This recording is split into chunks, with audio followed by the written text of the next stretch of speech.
This week in Collective Worship, we're listening to silence. Once upon a time, in the ancient kingdom of Zentopia, there lived a young man named Hiroshi. He was a dedicated scholar, always engrossed in the study of various arts and sciences. However, he felt an emptiness in his understanding of the true nature of wisdom. He had heard of a sage named Zenkai, who lived in a secluded forest, known for his profound knowledge and minimalistic lifestyle. Hiroshi decided to undertake a journey to seek Zenkai's teachings. After a strenuous journey through thick jungles and treacherous terrains, Hiroshi reached Zenkai's modest dwelling. Zenkai was a man of few words, yet his wisdom was sought by those in pursuit of enlightenment. Hiroshi respectfully approached Zenkai and expressed his yearning to comprehend the essence of wisdom. Zenkai, after a long silence, picked up a bamboo flute and played a serene melody. The music resonated through the forest. Zenkai then asked Hiroshi, "Do you hear the sound of the flute?" Hiroshi, intrigued yet confused, affirmed that he did. Zenkai then instructed, "Now, listen to the sound of silence." Hiroshi, determined to grasp the lesson, concentrated on the silence that followed the melody. Initially, his mind was a whirlpool of thoughts and distractions, but he persevered, striving to perceive the silence amidst the noise. Days turned into weeks, and weeks into months. Hiroshi continued to meditate on the sound of silence under Zenkai's tutelage. He began to notice subtle transformations within himself. His mind started to calm, and his perception of the world around him amplified. Hiroshi realized that silence was not just the absence of sound, but a profound entity that could unveil hidden truths. One day, while meditating near a waterfall, Hiroshi became aware of the powerful sound of the water crashing onto the rocks. He listened attentively to the music of nature, and in the gaps between the notes, he heard the sound of silence. It felt as if the cosmos was whispering its wisdom to him, and he experienced a deep sense of serenity and tranquility. Hiroshi continued his training with Zenkai, learning to incorporate the power of silence in every facet of his life. He found that when he truly listened, the silence guided him, providing insights and clarity that were otherwise elusive. As years passed, Hiroshi's reputation as a wise and compassionate teacher spread across the kingdom. People from all walks of life sought his counsel. He often shared his journey to enlightenment and the transformative power of silence that had reshaped his life. One day, a rich trader named Kenshiro visited Hiroshi, seeking help in resolving a conflict between his two sons. The brothers had grown apart due to a disagreement over their inheritance. Hiroshi invited Kenshiro and his sons to join him in meditation near the waterfall. As they sat in silence, the sound of the crashing water, the rustling leaves, filled the air. The brothers, initially resistant, began to relax and open themselves to the experience. After a while, Hiroshi asked them to express their thoughts and feelings. To their surprise, both brothers found that the silence had given them a fresh perspective on their disagreement. As they listened to each other, they realized that their conflict was rooted in miscommunication and unexpressed expectations. Silence had allowed them to see beyond their emotions and hear the truth in each other's hearts. Kenshiro, witnessing the transformation in his sons, was deeply moved. He asked Hiroshi how he could repay him for his guidance. Hiroshi simply smiled and said, "Continue to practice the power of silence and share this gift with others." Kenshiro and his sons returned to their village, forever changed by their encounter with Hiroshi and the power of silence. They learned to cultivate a deeper understanding of themselves and others. Their relationships flourished as a result. Hiroshi continued to teach and guide countless seekers on their path to enlightenment.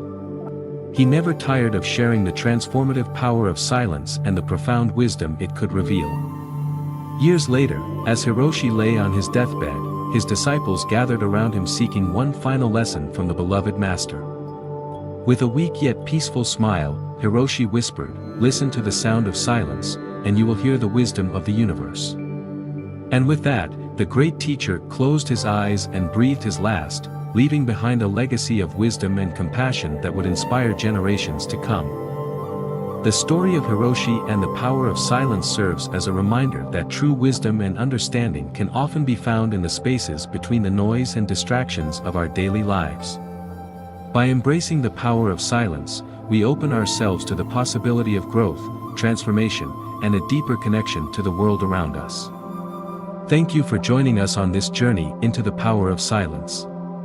We hope that this story has inspired you to find moments of stillness in your own life to explore the wisdom that lies within.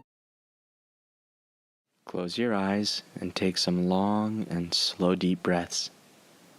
Inhaling fully, holding for a moment, then exhaling. Continue to breathe like this in your own time. Each time you exhale, really consciously let yourself relax.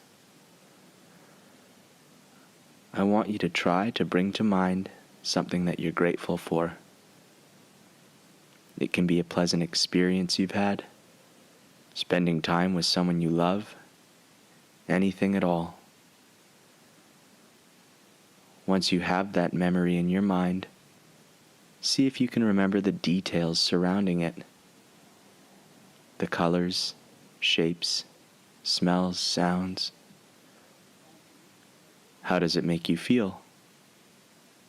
Warmer? Does your heart beat faster? Do you feel happier, relaxed, or at ease?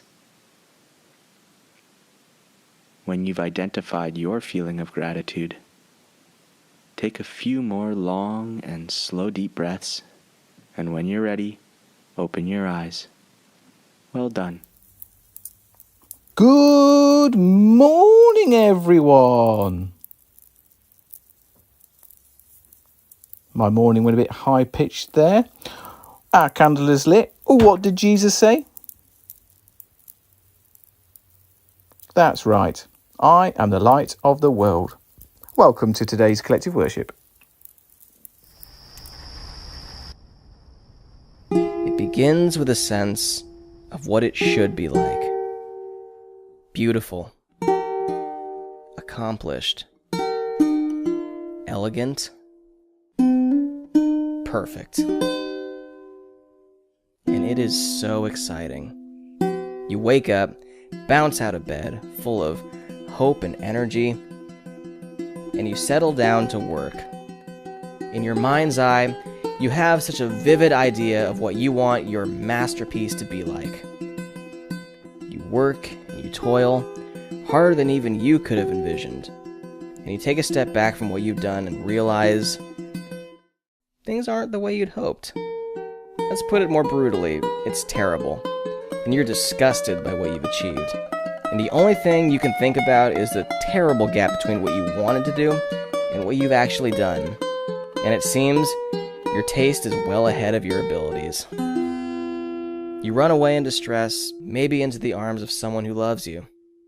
Or perhaps you choose to sit alone, where you contemplate your own profound mediocrity.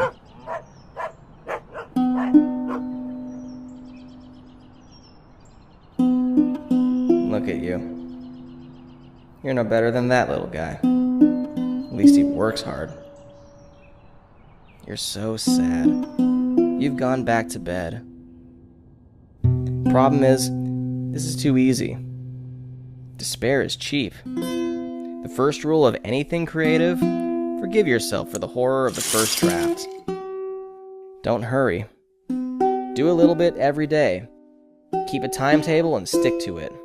Work without hope or despair. And you work like this for days, months, years, even decades. And eventually, one day, your talents will catch up with your taste. And you'll have done something in line with your expectations. You might even be a little proud of yourself. And who knows, maybe the rest of the world will be a little bit too. So just keep going.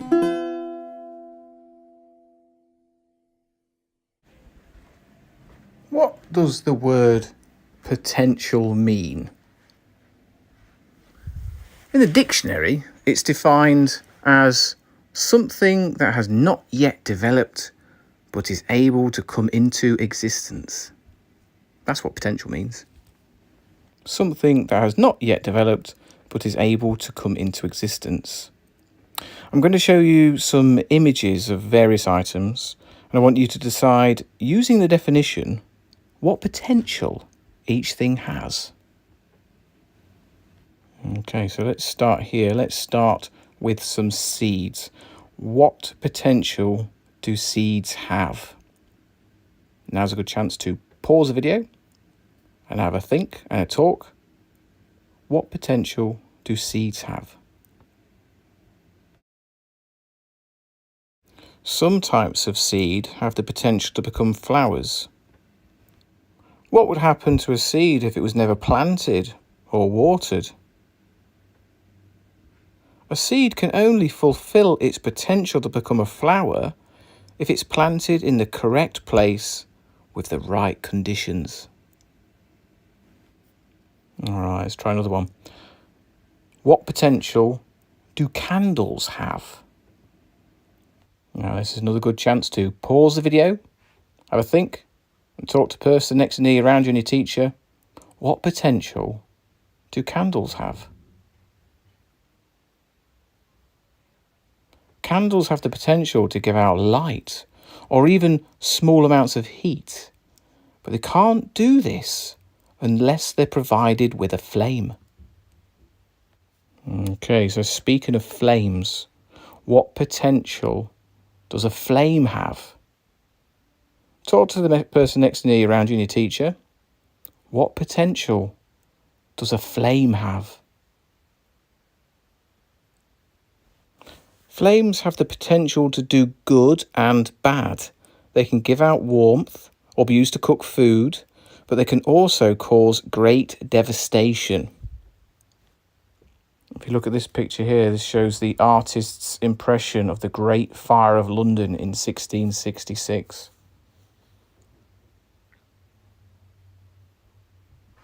And this picture shows the devastation caused by the Australian bushfires in early 2020. I want you to think about yourselves now. See, you too have great potential. In school, you're provided with good conditions to grow and fulfill your true potential in life. However, it's up to you to work hard, take hold of any new experience that you're offered, and make sure that in the future, you are the people who you are capable of being. We saw this word at the beginning of our collective worship, potential. Potential is something that has not yet developed, but is able to come into existence. I want you to think now inside your own heads about the following questions that I'm going to ask you. Allow yourself a few moments to consider each one. Give yourselves time to think about each one. Which things do you enjoy doing most? Which things do you enjoy doing most?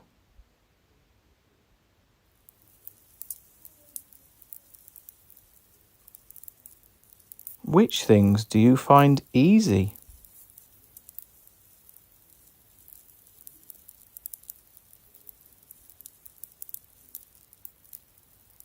Which things do you find hard?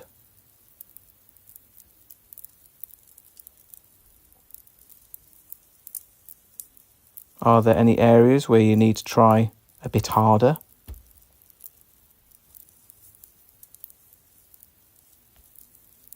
Can you decide now to try to do your best in all that you do?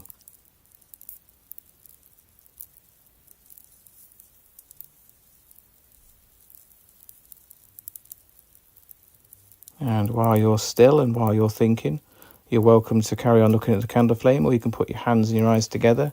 We're going to share a prayer. Dear God, thank you for each new day. Thank you for giving us so many gifts and abilities. Please help us try hard in everything that we do so that we can achieve our true potential. Amen. Well, that concludes our collective worship for today. Remember, work hard, be kind, look after yourselves, and there's still time for me to see you around school.